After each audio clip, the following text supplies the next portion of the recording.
Hey guys! Wow, it's awfully bright here. Okay, that's better. Sorry I've been missing. It's been crazy, hectic, all of that, because I have to finish writing my dissertation until next month, and it's been kind of crazy, so I haven't been reading much because I really don't have too much time, but I've been wanting to read, but I just can't.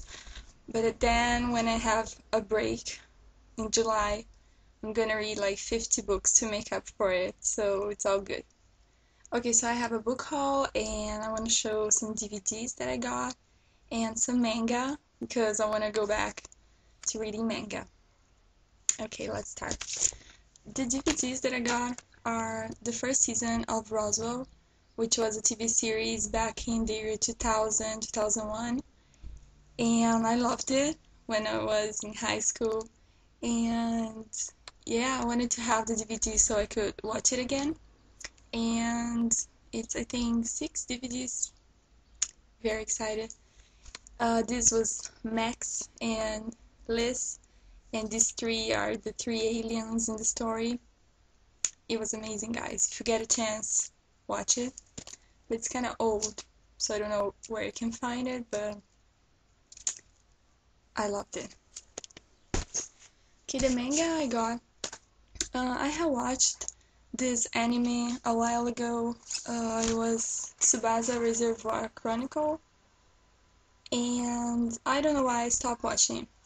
But then I wanted to read something that was similar to Sakura Card Captor, and so I searched up some Clamp manga, and I had watched this, and it's kind of the Sakura characters only twisted into different characters, a different story.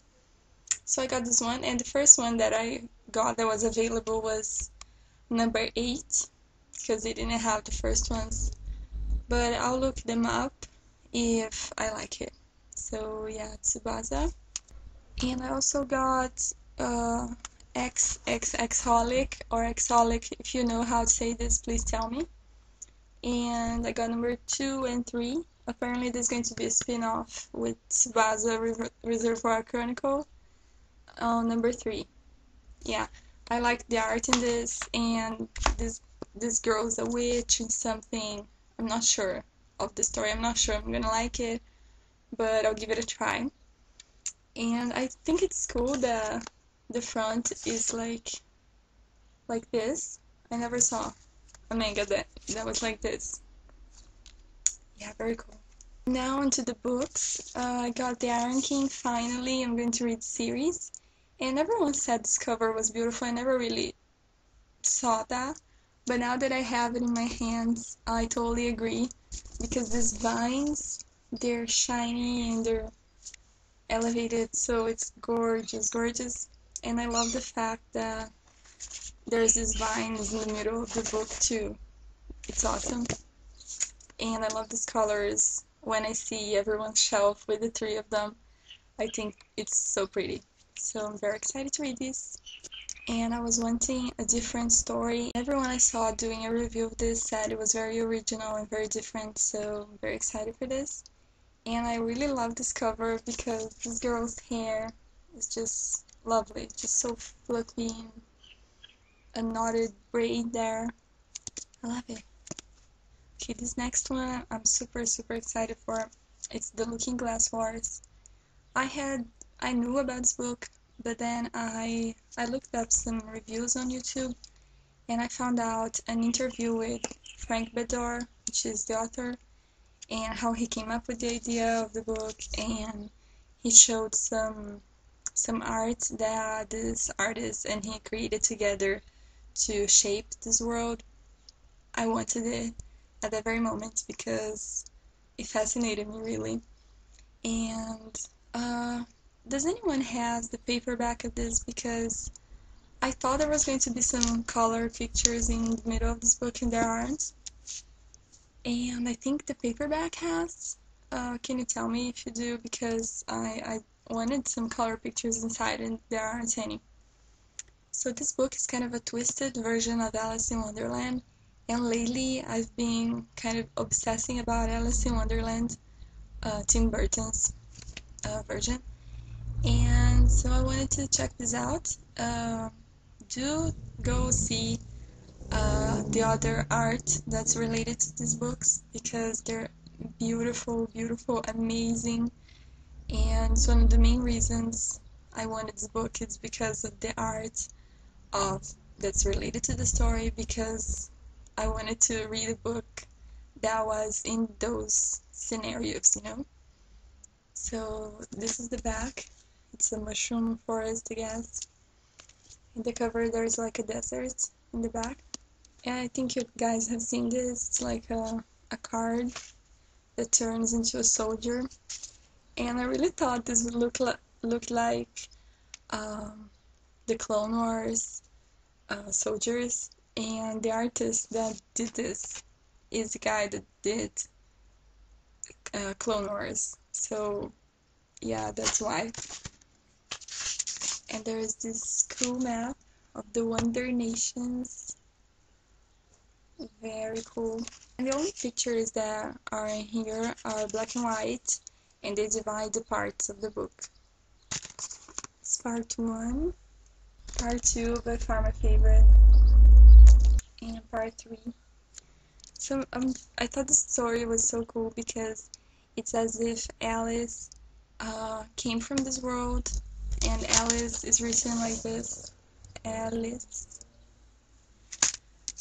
And then she told her story to Lewis Carroll, so he would help her find someone to bring her back to Wonderland. And he wrote Alice in Wonderland, and she gets mad at him because she calls him an idiot because he wrote it all wrong. And I thought it was so funny.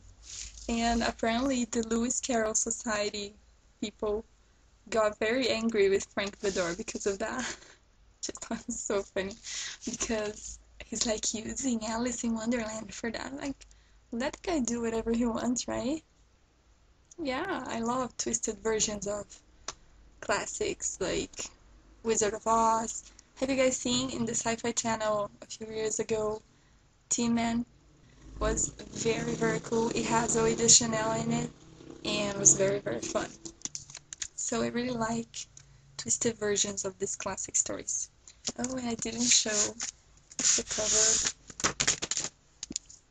Has a desert that you see in the dust jacket, and here I guess it's Hadoram because he has a hat, and Alice and someone else. And here's the creatures flying, and the back there's the mushrooms too. And when Frank Bedore was talking in his interview, he said that in this book, imagination is like a real force that can make things happen, like summon up these creatures or something like that. And I thought it was so cool. So can't wait to see this one. And go check out the cover of the second book, Seeing Red. It's amazing, it's lovely, and there are some other pictures of this world that are amazing. But do tell me if you have the paperback, if there are color pictures in the paperback. This next book is the vampire book, the Encyclopedia of the Undead. I watched on History Channel a documentary about vampires and how the myth was born and legends and stuff, and I loved it. It was very cool. And this guy that was talking in the documentary was Gordon Melton, and one of the people talking in the documentary, and there was the author of the vampire book, and he was so smart and he knew so much, and I wanted a book by him, so I got this one. And there are other editions with better covers than this one because this one I think is pretty lame. The first edition has Brad Pitt as Louis, but I hate Louis, so I would never get that cover. And the second edition, I wanted that one because it has Kiefer Sutherland and in that movie The Lost Boys, which I love, the movie. it's awesome, but it's not updated. It's like from 97. And I wanted a book that was updated to the 2000 stuff. And this one has Charlene Harris and Nancy Holder and all these people that are like more modern. And there's Twilight too, because here there's a picture of Twilight. And this book has everything. It has every movie ever made, every TV series ever done with a team of vampires. The first authors that wrote books about vampires. It's kind of like a dictionary, and there's also legends and vampires in Russia, vampires in the Philippines, vampires in Rome, and random facts and a lot of stuff I know nothing about. So I was very, very excited to get this because um, I love vampires. I'm a very big fangirl of vampires, so this is the book for me, and it's huge and massive and awesome. So if you like vampires, check this out. Gordon is awesome. Awesome guy. Oh, and I also got in my bookstore this little thing that has the first chapter of Hush Hush because it was released here, and then the first chapter of Crescendo, which I did not read yet, but I thought it was cool, so I got this. Yeah, I think that's it for my book haul. I'm still reading all the things I was reading last time I talked to you. I was reading Game of Thrones, Jane Eyre, and I started to read Need, which is fun, but not very good, but yeah, I'm kind of liking it, kind of. But yeah, I hope I can finish something soon, but that only after I finish writing, which is a difficult process, but it must be done. Very excited because The Hobbit started being filmed in New Zealand. I'm following every news. There are basically on the theonering.net. It has amazing information, updated stuff, and I'm super, super happy that Richard Armitage is going to play The Hobbit as Thorin, and Thorin, the leader of the dwarves. So I'm very, very, very excited for The Hobbit. I can't wait. So I guess that's it for now, and I hope you're having a good Saturday, and I'll see you later.